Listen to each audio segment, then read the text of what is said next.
काय आरक्षणाचं महत्व कळणार आहे? जाऊन विचारत्या कुटुंबांना ज्यांच्या एकुलत्या एक लेकरानं जीव दिलाय आरक्षण नसल्यामुळं. इथं माया समाजाची पोरं जीव द्यायला लागलेत, त्यांच्यासाठी आंदोलन करायचं म्हणून.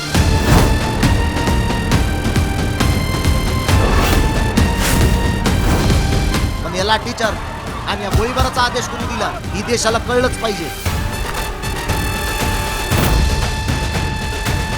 कर तुला पाहिजे तर पहिल्यापासूनच तुला पटते तेच करतात. साहेब महाराजांचा मावळा आहे मी, तलवारबाज मावळ्याच्या घोड्याचा आणि कुणब्याच्या बैलजोड्याचा नाद करायचा नाही. शिकवण जिजाऊची मापळ्यांची साथ, डोईवर सदा माय भवानीचा हात. 12 मापळात धर्माचं निशान, रोवून दिला रयतेला